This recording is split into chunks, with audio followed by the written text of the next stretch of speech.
Hey les bambins, j'espère que vous allez bien, en tout cas moi ça va nickel. On se retrouve aujourd'hui pour une nouvelle vidéo sur la Ligue 2, la 35e journée. On arrive dans la dernière ligne droite, il y a 10 matchs analysés ensemble qui sont les suivants. Saint-Etienne contre Caen, Amiens 3, Ajaccio qui reçoit Quevilly-Rouen, Annecy contre Bastia, Pau contre Guingamp, Valenciennes, Grenoble, Laval contre Bordeaux, Paris, FC contre Angers, Concarneau contre Rodez et enfin Dunkerque contre Auxerre le lundi 29 avril. N'hésitez pas à venir nous rejoindre sur le site VIP, les réseaux sociaux, tout est à l'écran et en description. N'hésitez surtout pas à mettre vos critiques positives ou négatives, votre petit pronostic, votre pouce pour faire remonter ma vidéo le plus haut possible et n'hésitez pas à venir rejoindre la communauté. On est en train de tutoyer les 17 300. Merci encore. Le classement avec Auxerre qui est toujours en tête avec 64 points, mais juste derrière Angers, second avec 61 unités. Troisième Saint-Etienne avec 60 points, quatrième Rodez avec 53 et cinquième le Paris FC avec 52. En fin de classement, les 4 relégables sont les suivants. 17e Troyes avec 36, 18e Concarneau avec 35, 19e Quevilly-Rouen avec 34 et déjà en national, 20e et dernier Valenciennes avec seulement 20 points. Et on commence avec Saint-Etienne contre Caen. Les Stéphanois sont 3e alors que les Cannais sont 7e. Il y a 9 points d'écart entre les deux équipes et Saint-Etienne joue bien pour la montée directe en Ligue 1. Cela fait du bien dans le Forez. Les Stéphanois ont gagné 4 de leurs 5 derniers matchs. Une seule défaite, c'était à Ajaccio. Sinon 4 victoires contre Valenciennes, Concarneau, Bordeaux et Grenoble. Les 2 derniers matchs ont été pour moi les plus durs peut-être car ces deux équipes qui ont un statut et ils ont réussi à sortir vainqueurs, marquant 4 buts et n'en prenant qu'un seul. Et ils vont jouer contre Caen qui n'est pas non plus à la rue, qui espère se qualifier pour les playoffs. Ils n'ont qu'un point de retard sur le 5e pour l'instant occupé par le Paris FC. Ils ont 3 victoires sur les 5 derniers matchs. Ils se sont imposés 2 fois à la maison contre Rodez et Annecy et ont gagné à Quevilly-Rouen, c'était le 30 mars. Sinon, ils se sont inclinés à 2 reprises contre Ajaccio et Bordeaux, ce qui les a peut-être empêchés d'être dans les 5 premiers. Mais sur ce match-là, je vois bien Saint-Etienne s'imposer 2-1 avec le plus de 2 buts sur le match et une cote à 1,46. On poursuit avec Amiens contre Troyes. Les deux formations ont 9 points d'écart. Amiens est 12e bien calé au milieu de tableau. Cela devrait jouer pour se sauver. Mais par contre, pour les barrages, il va falloir mettre un coup de collier. 7 points de retard sur le Paris FC qui est 5e. Mais il faudrait que toutes les équipes devant s'écroulent et ça va être compliqué car il y a tout de même 7 équipes entre les deux positions. Du côté de Troyes qui est 17e, c'est toujours compliqué mais ils n'ont que 3 points de retard sur Annecy et 5 sur Dunkerque qui est 15e. Ils sont à la lutte avec Concarneau et Quevilly-Rouen qui sont juste derrière. En tout cas, les Troyens ne sont pas en train de se sauver dans les derniers résultats. Cela fait 7 rencontres qu'ils n'ont pas gagné. La dernière victoire était contre Bastia à la maison. Sinon, depuis, ils ont enchaîné 3 matchs nuls et 4 défaites. Ils viennent de se faire accrocher à la maison par Pau. C'est un petit point pris, mais ce n'est pas assez. Mais il se déplace contre une équipe qui n'a pas gagné non plus depuis très longtemps. Il faut remonter à un déplacement à Angers le 16 mars, donc cela fait quasiment 1 mois et demi. Depuis beaucoup trop de matchs nuls, 3 exactement, et 2 défaites toutes à la maison contre Pau et Dunkerque. Donc sur ce match-là, je vois bien un but partout, avec le home no bet et le match nul remboursé 6 victoires de Amiens à la maison et une cote à 1,86.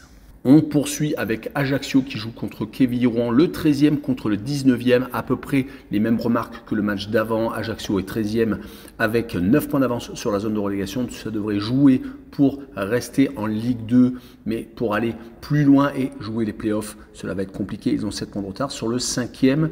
Du côté de Quevilly-Rouen, ils sont 19e à 5 points de la zone de non-relégation. Cela va être également compliqué, mais il va falloir espérer jusqu'au bout. En tout cas, Quevilly-Rouen sur les derniers matchs, c'est plutôt intéressant. 4 matchs sans défaite, 3 partages au point par contre. On n'avance pas trop avec ce genre de résultats. Beaucoup de buts encaissés, 3 buts partout contre Rodez, 3 buts partout contre Amiens.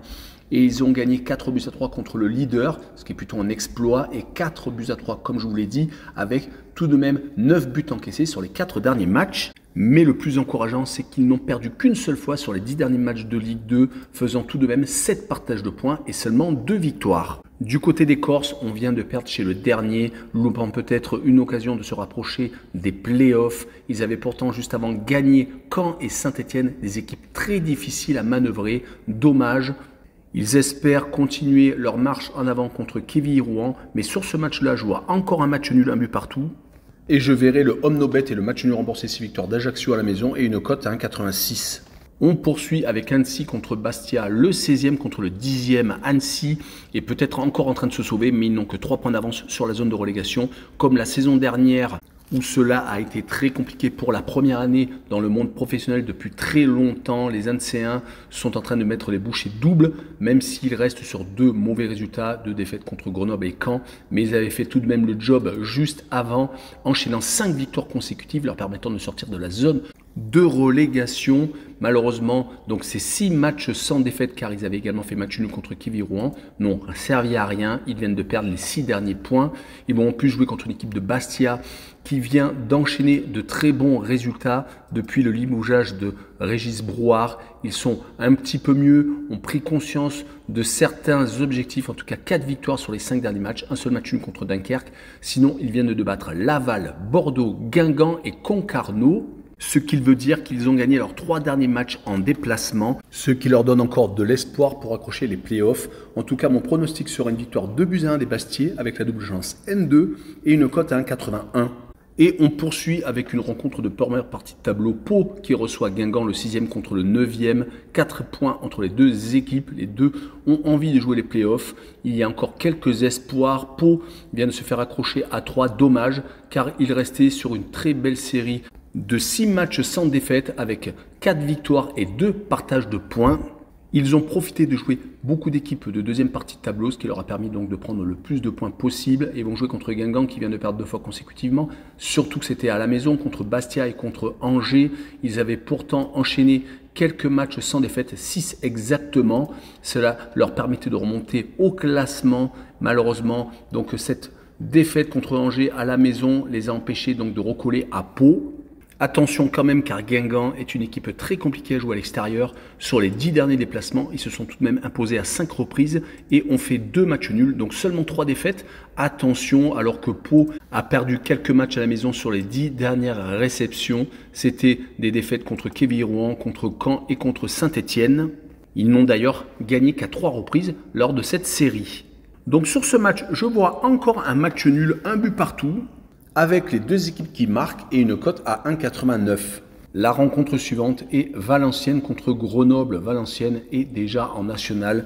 Ils ont 19 points de retard sur le 16e et premier non relégable. Vu qu'il ne reste que 12 points à distribuer, c'est mort mathématiquement. En tout cas, Valenciennes, ces derniers temps, ont été plutôt catastrophiques. Heureusement qu'ils se sont imposés à la maison lors du dernier match contre Ajaccio. Sinon, cela ferait 7 défaites consécutives, totalement catastrophiques, avec beaucoup de buts encaissés malheureusement pour eux. Les Grenoblois de leur côté viennent de contre-performer contre Saint-Étienne après avoir gagné à Annecy. Ils étaient pourtant proches de peut-être accrocher les playoffs, mais maintenant avec 7 points de retard sur le 5e, cela va être plutôt compliqué. Espérons qu'ils ne vont pas finir en roue libre, en tout cas à l'extérieur, chez le dernier du classement. Il faudra accrocher quelques points. Sur ce match-là, je vois bien Grenoble s'imposer 1-0 avec le moins de 2,5 buts sur le match, avec une cote à 1,60. On enchaîne avec Laval contre Bordeaux, le 8e contre le 14e, 5 points d'écart entre les 2 équipes. Laval est encore dans la course pour les playoffs, ils n'ont que 3 points de retard sur le Paris FC. Après avoir fait un départ tonitruant et avoir occupé la première place pendant très longtemps, ils se sont totalement écroulés. Pourtant, ils ont eu quelques éclats comme la victoire à Nantes par exemple en Coupe de France, mais après l'élimination contre Le Puy, une équipe de National 2, ils ne s'en sont plus sortis, alternant les bons et les mauvaises périodes. Actuellement, ils sont dans la mauvaise période, ayant enchaîné 5 défaites et un seul petit match nul chez le second du classement. Ils viennent surtout de prendre 10 buts lors des 3 dernières rencontres contre Annecy, Pau et Auxerre, et ils n'ont pas marqué un seul but, donc ils sont inoffensifs actuellement. La réussite du début de saison a disparu. Et ils vont jouer contre Bordeaux qui vient de battre Dunkerque, qui est quasiment sauvé, qui a eu peur pour ses fesses, mais qui a maintenant 8 points d'avance sur la zone de relégation. Cela devrait suffire. Il peut même espérer un écroulement total de toutes les équipes devant eux, mais il y a quand même 9 places entre leur position et le Paris FC qui est 5e, et surtout 8 points de retard. Mais il va falloir surtout s'imposer à l'extérieur, et ils ne l'ont fait qu'une fois sur les 5 dernières rencontres. Sur ce match-là, je vois une victoire de Bordeaux 2-0 en déplacement, avec le droit au no bet et le pari remboursé 6 matchs nuls et une cote à 1,74. On enchaîne avec une rencontre très importante pour les deux formations. Le Paris FC reçoit Angers, le 5e contre le second. 9 points d'écart entre les deux équipes tout de même, mais le Paris FC est pour l'instant en position de barrage, alors que Angers est en position de passer directement en Ligue 1. Un an après sa relégation, Angers est en train de faire le boulot. Ils sont surtout sur une belle série de 5 matchs consécutifs sans défaite, 3 victoires et 2 matchs nuls. Ils viennent de s'imposer à Guingamp, là où c'est très difficile de remporter un succès. Après avoir battu 3 et Concarneau, ils avaient également accroché un match nul contre Laval et contre Grenoble. Donc un gros calendrier qui vient de se finir par une belle série.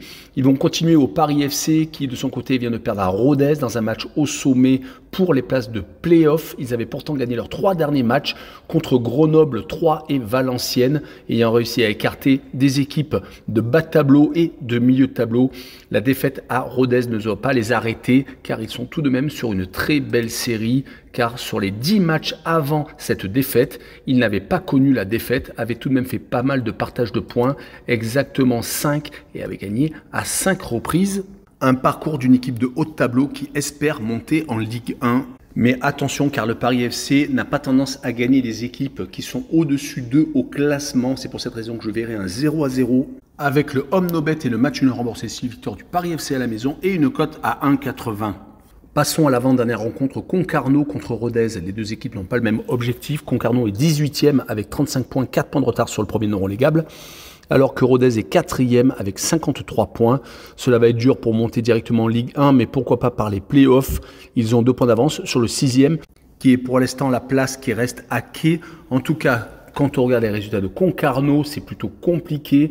Ils n'ont plus gagné depuis un déplacement à Annecy le 10 février. Donc cela fait 2 mois et demi qu'ils n'ont plus remporté un succès. Ils n'ont fait que 4 matchs nuls et ont perdu à 6 reprises. Et ils restent surtout sur 4 matchs où ils n'ont pas marqué. Et ils vont recevoir une équipe de Rodez qui a tout à gagner lors de ce déplacement, qui vient surtout d'enchaîner 2 clean sheets consécutifs contre Auxerre et le Paris FC. 2 membres du top 5.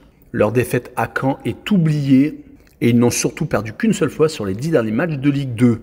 Mon pronostic sera une victoire de Rodez 2-0 en déplacement avec les deux équipes qui ne marquent pas et une cote à 2-0-1.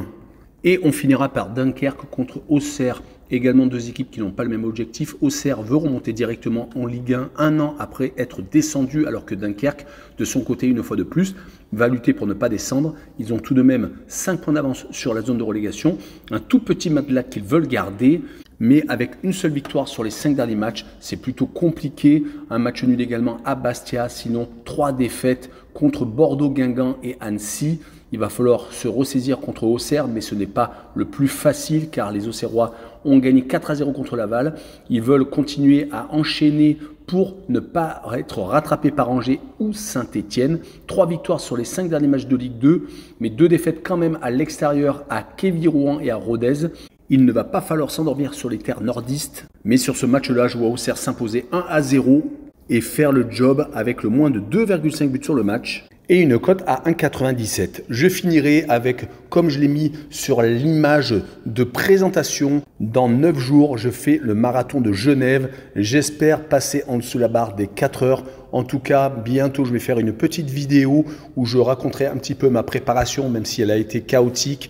Et j'espère, comme je vous l'ai dit, battre mon record. J'en ai déjà fait 2, tous à Paris. C'était en 2006 et en 2009. J'avais fait 4h28 et 4h20, donc je baissais tranquillement mais sûrement. J'ai arrêté, j'ai une grosse pause. Je voulais en faire un autre pendant le Covid. Malheureusement, ça a été annulé. En tout cas, celui-là, j'ai envie de le faire. J'ai 52 ans et je compte faire en dessous de 4 heures, mais cela va être dur, je vais souffrir.